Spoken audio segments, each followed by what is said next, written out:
El título del mensaje de hoy es ¿Cómo afrontar las crisis? Las crisis forman parte de la vida y producen un impacto muy grande en el ser interior. Uno de los problemas con las crisis es que no avisan, te sorprenden y no gratamente. Las crisis desencadenan sorpresivamente una conmoción interior en las personas porque produce un impacto, las saca del punto en el que estaban. ¿Y cuál es el desafío de la crisis? El desafío de la crisis es afrontarlos, enfrentarlos, ir así, pero no solamente ir de frente, sino ir resueltos para resolverla, no ir, ay, no sé, no, ir resueltos con dignidad a resolverla, porque para eso existen, para que nosotros aprendamos a superarlas y aprendamos a luchar como corresponde. El otro problema de las crisis es que producen un sentimiento de impotencia, producen un sentimiento de que esto no lo puedo controlar, no sé qué hacer y es terrible, produce mucho conflicto interior. ¿Qué caso tenemos en la Biblia? Emblemático, Job. ¿Qué dijo Job? ¿Qué hizo Job? ¿Qué dijo Dios de Job? No dijo, ay, este hombre, qué mal que... No, dijo íntegro, recto, temeroso de Dios y alejado del mal. Esa es la descripción que Dios hizo de Job. Todo comenzó en la vida de Job, sin embargo, a acontecer sorpresivamente. ¿Vieron cómo empieza? Y un día, y arrancamos, y un día, y parecía que no paraba más. La sucesión de hechos ininterrumpida una tras otra.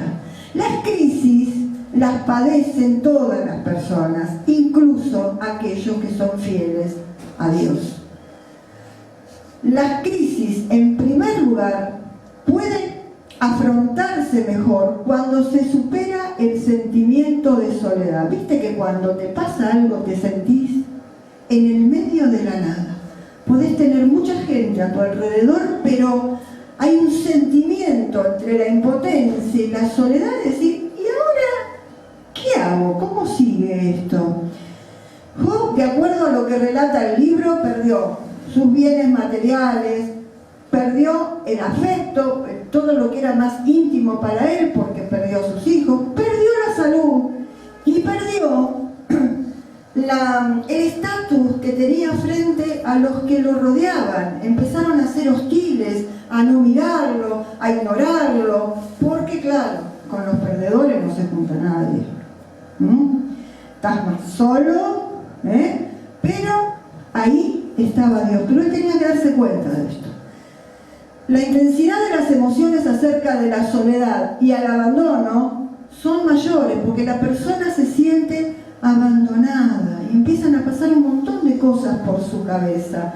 Podría pensarse que la pérdida de sus vínculos tiene que ver estrictamente con la muerte de los hijos y de sus criados, pero hay alguien más, que es la esposa, que también está viviendo lo mismo, pero a todas las personas no les pegan igual. Si vos podés tener dos personas a las cuales les está aconteciendo, inclusive de la misma familia, lo mismo, y a una le pegó de una manera y a la otra de la otra. Entonces, se especula mucho con respecto a las palabras de la esposa de Job. En Job 2:9 dice, todavía vas a mantenerte firme en tu integridad, maldice a Dios y muere de una vez.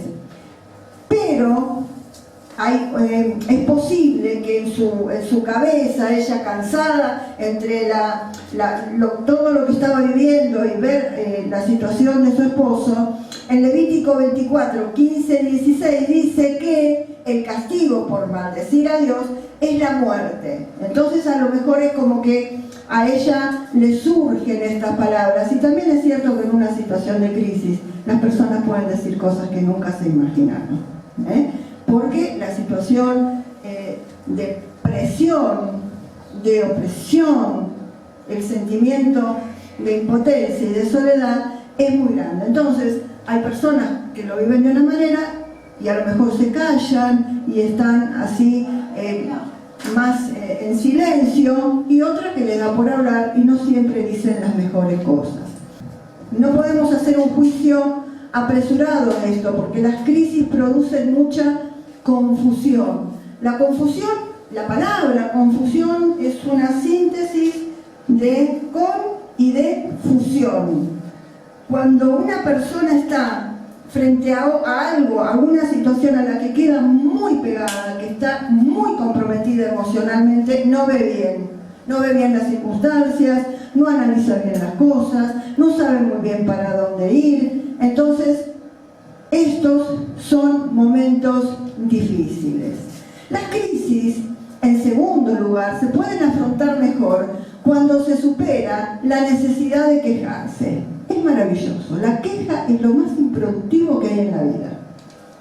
La queja es un gasto de energía, un rum permanente, pero no con el fin, no con el objetivo de resolver la situación, sino simplemente de descargarse y de transferirle a las demás personas la carga que la persona no puede sobrellevar. Eso es la queja. Y es más inútil imposible. Pero a los efectos de que esa persona es como si fuera con una bolsa muy cargada y dice, ya no puedo más con esto más, y te lo tiro hoy, hace lo que te parezca. Job logró controlar sus impulsos hasta un punto y luego desbordó emocionalmente. El sufrimiento, el dolor, la angustia nublan la razón, como decíamos recién. El entendimiento se vuelve lento, es como si de repente estuvieras en cámara lenta y no podés juntar una idea, no haces sinapsis, no juntás una idea con la otra.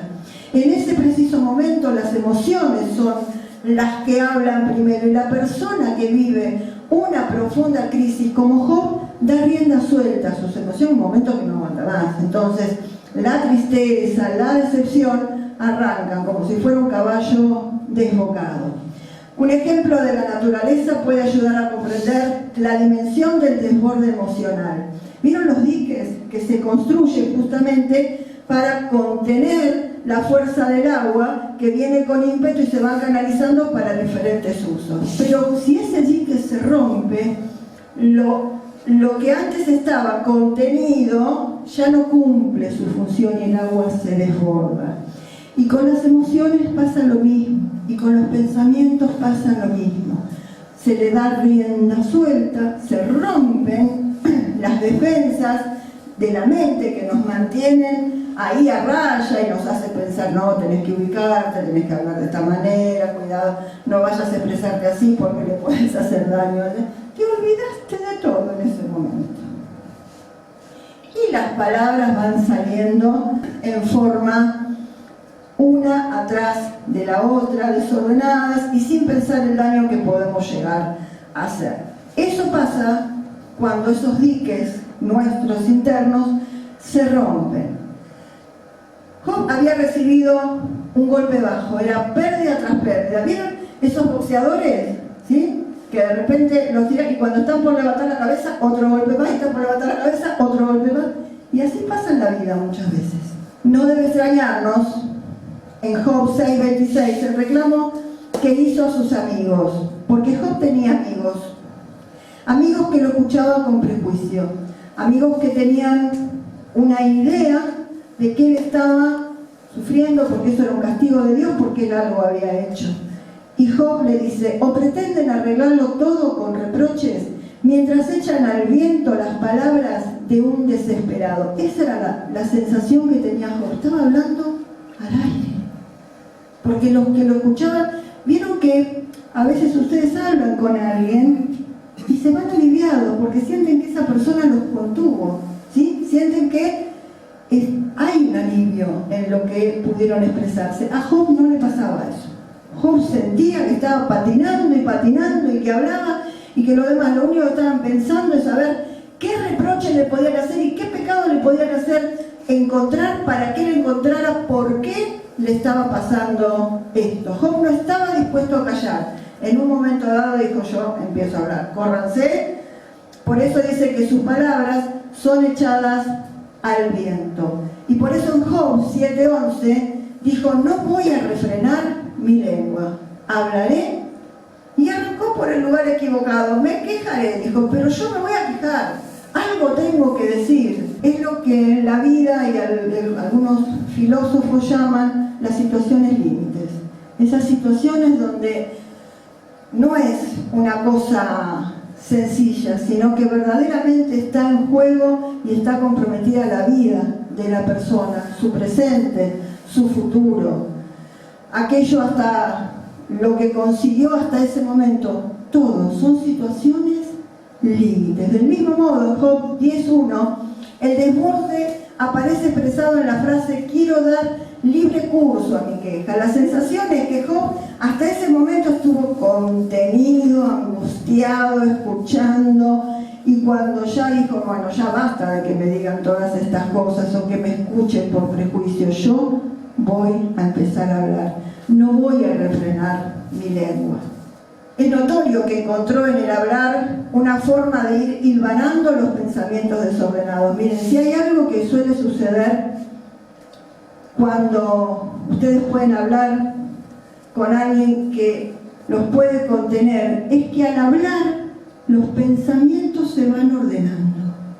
Por eso a veces lo presentan como un chiste, pero es cierto que a veces alguien viene y dice: tengo un problema, te puedo contar. Le termina de contar el problema, el otro no abrió la boca y el otro se despide y le dice: gracias por todo lo que me dijiste. El otro no dijo nada, estuvo calladito, escuchó, pero el otro se sintió tan contenido que al hablar pudo ir como ordenando todo eso que internamente era un volcán. La profunda crisis desestabilizó a Job, lo sacó de su punto de equilibrio. Esa es, si ustedes quieren una definición sencilla de crisis, es esa.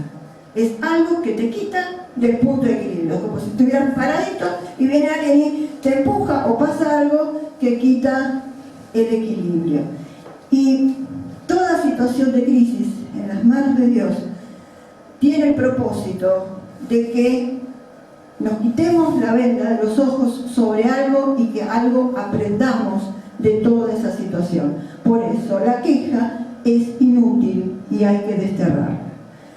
La crisis, en tercer lugar, se puede afrontar mejor cuando se supera la incertidumbre. La incertidumbre es: no sé qué va a pasar, no sé, qué sé yo. Déjame acá, yo me bajo acá y después veo para dónde voy. Las preguntas de Job a lo largo del libro reflejan su incertidumbre, provocada por la situación injusta que él estaba viviendo. Lo único que tenía en claro es que Dios era justo. Dios es justo. ¿Por qué entonces se sentía despreciado por Dios? Porque hay momentos en que la persona comprometida con Dios, en la situación de Job, siente que me parece que a mí me perdió de vista, no me está escuchando. Y además, Job estaba vivo y miraba a su alrededor. Los malvados continuaban siendo prosperados. Y dice: ¿qué está pasando acá? ¿Se dio vuelta las cosas? ¿Hay algo que yo entendí mal a lo mejor? Y esto era así. No experimentaba un trato justo, no se sentía contenido. Le resultaba contradictorio pensar que lo que estaba viviendo viniese de Dios, porque eso era lo que sus amigos también le intentaban decir. Ya para tratamiento injusto y humanamente limitado tenía con la mujer y los amigos. En el capítulo 10 de Job, cada vez más apesadumbrado, destacó de Dios aspectos que percibía como persecutorios y sádicos. ¿Saben lo que es? Es decir, cuando alguien te está encima y te está haciendo cosas para que vos sufras. No era ese Dios de amor, sino que parecía que le pintaban un Dios que estaba ahí con el dedo acusador para ver qué es lo que él había hecho. Por causa del dolor percibía a Dios lejano. Díganme si esto no pasa muchas veces en situaciones de tanta tristeza y de tanta angustia, las personas suelen decir, sí, pero no siento que Dios esté conmigo, porque yo veo que pasa esto, porque yo veo que aquel que hizo esto, lo otro está perfecto, y yo estoy acá arrastrándome. Tanto es así. Fíjense en Job 10, 4 al 5. En el enojo que tenía Job, provocó a Dios. Le preguntaba, ¿acaso tienes ojos de carne? ¿Ves tú las cosas como las ven los hombres? ¿Son tus días como los de un mortal? Es decir, ¿me estás viendo como me ve todo ser humano que está a mi alrededor? En Job 12:6, las carpas de los salteadores están en paz. Acá está, ¿ves? Los que hacen las cosas mal, los que embroman a otros, ellos están en paz. Hay seguridad para los que provocan a Dios, para el que tiene a Dios en un puño. ¿Cómo es esto? Se refiere al obrar de Dios desde su propia limitación. Él lo ve a Dios, lo humaniza, pero lo humaniza por el estado crítico que está viviendo. Sin embargo, en Job 12:13 sigue manteniendo la convicción de que con Dios está la sabiduría y el poder, y a Él pertenecen el consejo y la inteligencia. Y esto es un tiro por elevación. Muchachos, no se me vengan a hacer los sabios, no se me vengan a decir como que ustedes tienen todo el consejo para mí, porque yo sigo creyendo que en Dios está la sabiduría y el poder. Él observaba el mundo, vio que los que lo rodeaban, había cosas que no les cerraban, que los malos prosperaban, que los justos sufrían, pero el poder y la sabiduría, ahí va esto como un proceso. Cuando a alguien le pasa algo, en el primer momento queda tan aturdido que no sabe lo que le está pasando. Pero después de a poquito hay algunas lucecitas que van apareciendo, y entonces él comienza de a poquito a volver a pararse sobre las convicciones que él tenía sobre Dios. Y una de estas es esa, que en él está la sabiduría y en él está el poder. Él reflexionó en Job 28:15 que no se puede dar oro fino a cambio de la sabiduría, ni se la compra a precio de plata. Su valor radica en que es Dios el que discierne sus caminos y solo Él sabe dónde está la sabiduría. Indirectamente le dio una patadita a sus amigos diciéndole, ustedes no están hablando con sabiduría. Y yo, me habrá pasado de todo, se me habrá caído el mundo encima, pero sigo creyendo que la sabiduría y el poder es de Dios.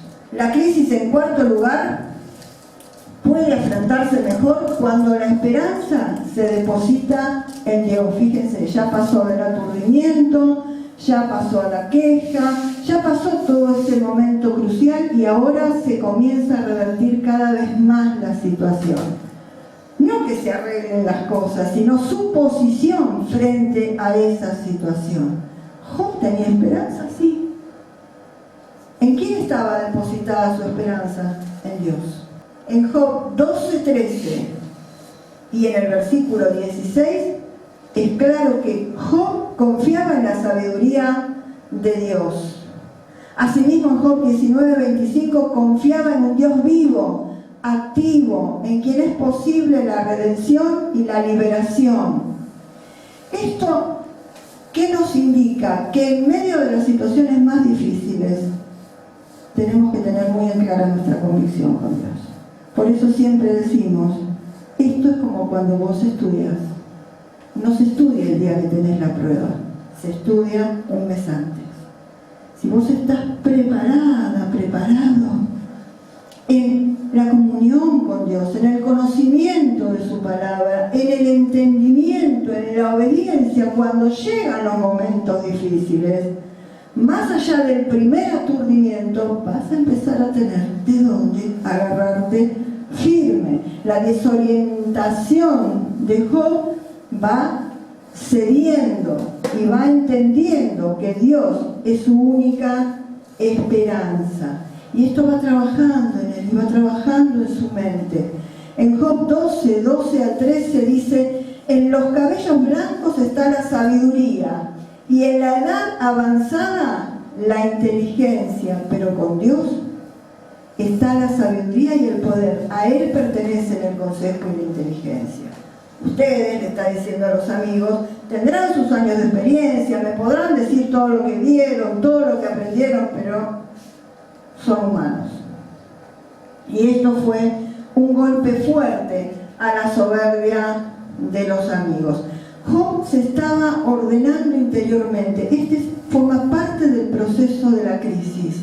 De ese momento de tanta perturbación, todo se va como acomodando despacito. No solo se reafirma que la sabiduría pertenece a Dios, sino también que excede los límites de la sabiduría humana. La sabiduría de Dios es más sublime que cualquier expresión sabia de un ser humano. Sus amigos lo habían hartado, lo habían hastiado, lo habían agotado. Y en Job 16, 1 al 2, se dirigió a ellos y les dijo: ya escuché muchos discursos semejantes, tristes consoladores. Que no nos pase esto nunca del otro lado, que no seamos tristes consoladores, que sepamos escuchar y sepamos estar en el dolor de los demás. ¿Terminarán de una vez las palabras en el aire? Job está esperando ya que se callaran. Y esto también es para verlo del otro lado. Cuando Dios nos usa para dar una palabra o para poner simplemente el oído bien puesto y poder escuchar conteniendo lo que le está pasando a la otra persona. ¿Cuál era su esperanza? Sus amigos se burlaban, disputaban con él. Lo único que hacían era sumar amargura y tristeza a lo que le estaba pasando.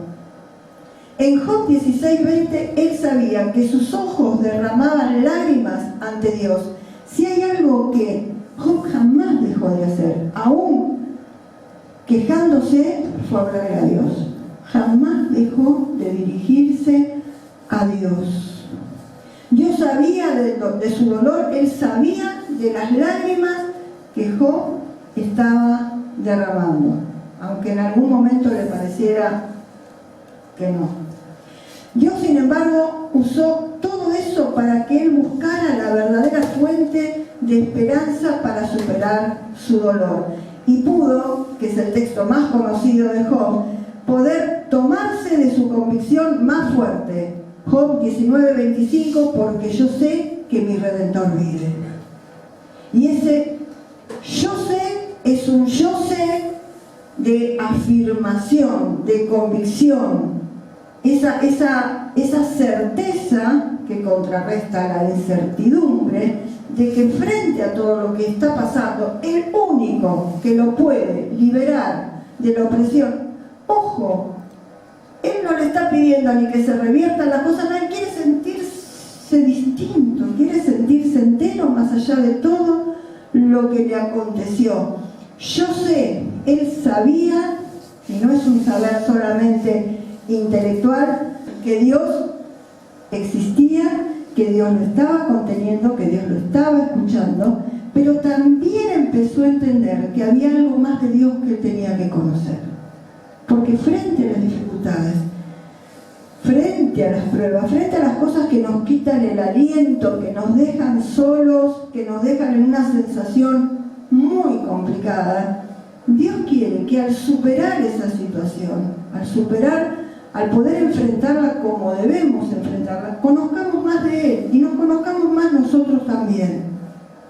Job pudo trascender a su situación de prueba, ir más allá, sabiendo que tenía quien lo iba a rescatar, quién iba a estar a cargo de la restauración final, de la liberación que él necesitaba. Después Dios hace todo lo demás, le da otras cosas y lo hace orar también por sus amigos.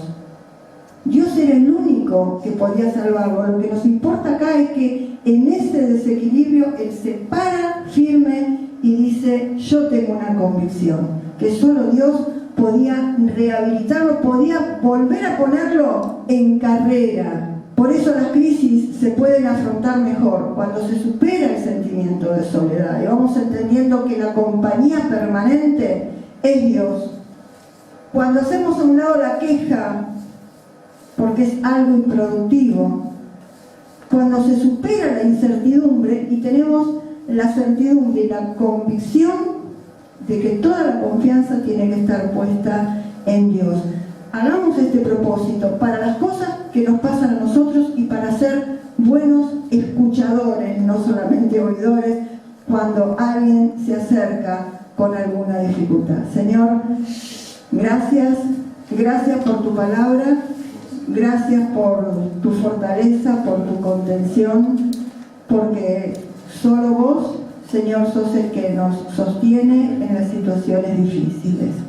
Muchas cosas nos desestabilizan, nos sacan del equilibrio, pero Señor, vos sos nuestro eje, vos sos aquel que nos ayuda a ordenar nuestra mente, nuestras emociones, ver qué decisiones se toman, todo lo que viene por delante, frente a la incertidumbre y dejando de lado la queja que no sirve para nada y sin dejar en ningún momento de hablar con vos en oración, Señor, sabiendo que eres nuestro Dios, nuestro papá, nuestro libertador, aquel que nos sostiene y nos permite luchar de una manera justa, Señor, pero sin perder el eje, Señor, sin perder el equilibrio, sin perder la confianza plena en tu obrar en toda la situación.